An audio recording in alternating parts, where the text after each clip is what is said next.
مفتی صاحب بہت لوگوں سے سنا ہے کہ مرنے کے بعد روح 40 دن تک گھر آتی ہے اور زیادہ رونے سے میت کو عذاب دیا جاتا ہے، بار بار قبر پر جانے سے میت اپنی طرف بلاتی ہے، ان باتوں میں سے کون سی درست ہے؟ ایک بات درست ہے، باقی ساری غلط ہیں۔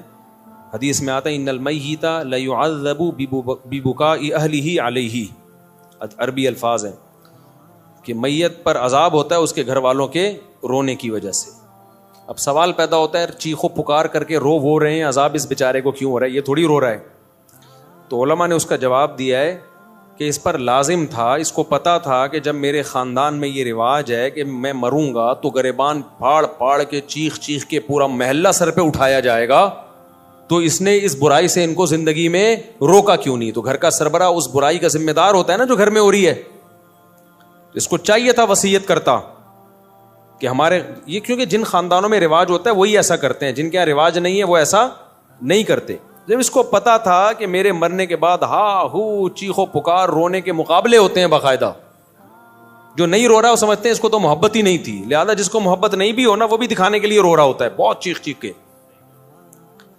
تو وہ صبر کا حکم ہے، رونے کی اجازت ہے، وہ تو محبت کا تقاضا ہے بھائی، لیکن ایسے چیخنا، عورتوں کی آوازیں گھروں سے چیخو پکار کی باہر جانا، یہ بہت بڑا گناہ ہے، اس پہ اتنی شدید وعیدیں ہیں، یہ اسلام میں جائز نہیں ہے۔ تو اس کو پتا تھا میرے خاندان میں یہ رواج ہے، تو نے وصیت کیوں نہیں کی؟ ان کو روکا کیوں نہیں کہ میرے مرنے کے بعد یہ حرکتیں نہیں ہوں گی؟ تو ایسی صورت میں اس کو بھی عذاب ہوگا جب کوئی روئے گا، کیونکہ اس گناہ کا ذمہ دار یہ بھی ہے۔ ان المیت لیعذب ببکاء اہلہ، تو اس کا مطلب یہ ہے کہ جس کو پتا تھا میرے مرنے کے بعد یہ سب کچھ ہوگا لیکن پھر بھی اس نے منع نہیں کیا خاندان والوں کو، تو اس کو پھر تکلیف ہوتی ہے، جتنا چیخو پکار ہوتی ہے، اس کو فرشتے مارتے ہیں، بولتے ہیں تیرا کیا کرائے، تیری تربیت ہے۔ لیکن اگر وہ وصیت کر چکا تھا اور ان کو سمجھا کے جا چکا تھا تو پھر قرآن میں صاف پتہ چلتا ہے لا تزر وازرۃ وزر اخری، کوئی دوسرے کے گناہوں کا بوجھ نہیں اٹھائے گا، پھر ان کے رونے چیخنے سے اس کو کوئی گناہ نہیں ملتا۔ حدیث میں آتا ہے ایک صحابی کا انتقال ہوا تو دوسرے نے بہت تعریف، مرنے کے بعد ہم تعریفوں کے پول باندھ دیتے ہیں نا، روایت میں ہے یہ جو میں آگے پیش کر رہا ہوں آپ کے سامنے، بہت تعریفیں۔ تو نبی نے فرمایا قبر میں اس کو فرشتے مارتے تھے اور پوچھتے تھے کہ بتا کیا تو واقعی میں ایسا تھا؟ یعنی یقیناً تو ایسا نہیں تھا، تو کیوں جھوٹی تعریفیں کروا کے گیا لوگوں سے اپنی؟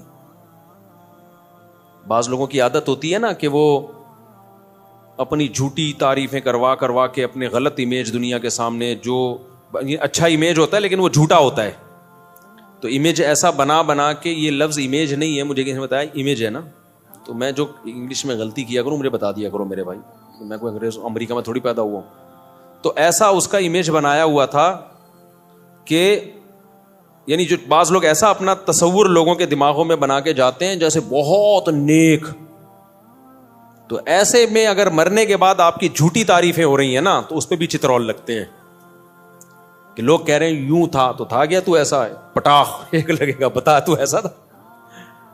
تو اس لیے جیسے ہو ویسے ہی نظر آؤ، اپنے بارے میں زیادہ نہیں تعریفیں کروایا کرو لوگوں سے۔